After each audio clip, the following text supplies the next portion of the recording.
अस्सलाम वालेकुम, क्या हाल चाल है। उम्मीद करती हूँ कि आप सब खैरियत से होंगे। मैं मिसिस तैयब हाजिर हूँ एक न्यू वीडियो और न्यू रेसिपी के साथ। आज हम बनाने जा रहे हैं मलाई बोटी।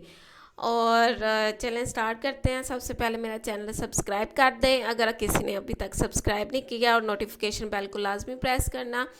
इधर मैं चिकन मैंने लिया है, मेरा 1 kg से थोड़ा सा कम है। और आपने बाहर से ही पीस करवा लेना है, बोनलेस चिकन है। तो मैंने नहीं थे करवा के रखे हुए, तो मैं इधर ख़ुद कर रही हूँ। और इधर ना मैंने थोड़ी सी गलती कर दी थी कि मैंने इसे ना थोड़ा सा बेलन या किसी वज़नी चीज़ की मदद से आपने थोड़ा सा इसे ना प्रेस कर लेना है, जिससे ये नरम ज़रा हो जाए इसके रेशे, और इसमें स्पाइसेस अच्छे तरीके से सेट हो जाए। तो मैंने इधर नहीं किया, मैंने बाद में किया था, वो आपको दिखा दूंगी आगे। आपने ज़्यादा छोटे पीस नहीं करने, इतने पीस करने हैं जितने हम सीख वगैरह या कबाब बनाने के लिए करते हैं ना, उसने ये देखें इधर मैं कर रही हूँ।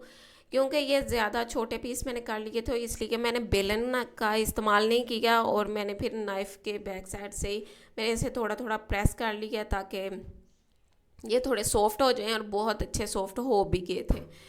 आपने भी अगर इस तरह करना चाहते हैं इस तरह कर लें, अगर उस तरह करना चाहते हैं उस तरह कर लें, जिस तरह आपको अच्छा लगता है बेहतर लगता है आप कर लें, कोई इतना मसला नहीं है। रेसिपियाँ तो वही हैं, मैं तो बस। अच्छा, अब इसे मैं एक बोल में ट्रांसफ़र कर लूँगी इसे मैरिनेट करने के लिए।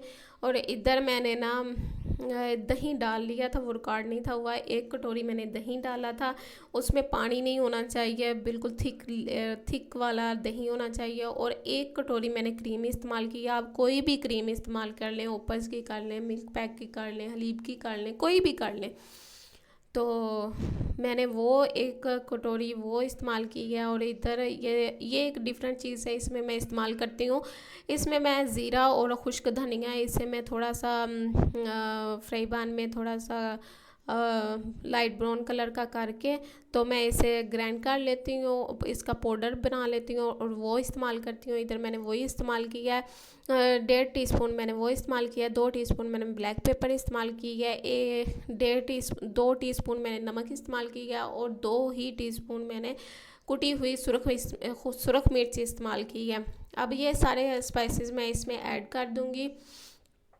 इसमें कोई इतने ज़्यादा स्पाइसेस नहीं है, और आराम से स्पाइसेस हैं, आपके घर में ही आपको मिल जाएंगे, कोई ज़रूरत नहीं बाहर जाने की। और एक दफ़ा अगर आप ये वाली मलाई बोटी बना के खिलाएंगे ना अपने घर वालों को, और वो दोबारा बनाने को आपको लाजमी कहेंगे।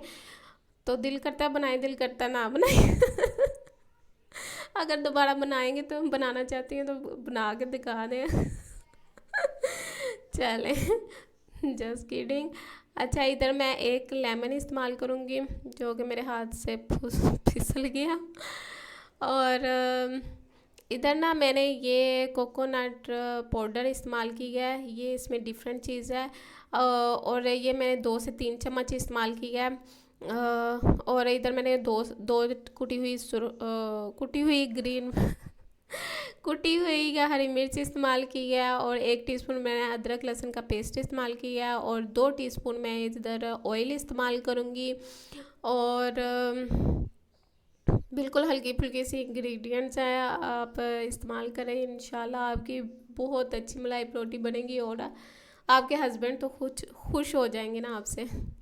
आज मुझे पता नहीं क्या हो रहा है, मैं उल्टे सीधे लफ्ज़ बोल रही हूँ। चले, खैर हम अपनी रेसिपी की तरफ तवज्जो देते हैं। अच्छी तरह आपने मिक्स कर लेना है। और इधर एक और चीज़ मैं डालूँगी, मैं डिस्क्रिप्शन बॉक्स में भी सारे स्पाइसेस लिख दूँगी, आप उधर से नोट कर लेना। इधर मैं सिरका इस्तेमाल करूँगी, ये देखें 2 टीस्पून मैं वो इस्तेमाल करूँगी। बहुत आसान आसान सी चीज़ें हैं, लेकिन आपकी मलाई बोटी ऐसी बनेगी कि किसी रेस्टोरेंट से कम नहीं होगी इंशाल्लाह। आपने ज़रूर ट्राई करना है। वैसे ईद पे भी बनाए, ईद के लिए भी ये बहुत अच्छी रेसिपी है। और इधर मैं इनको स्टिक पे लगा लूँगी। एक अनियन का पीस लगाऊँगी, और एक मैं चिकन का पीस लगाऊंगी, और एक शिमला मिर्च लगाऊंगी। इसी तरह करके मैं सारे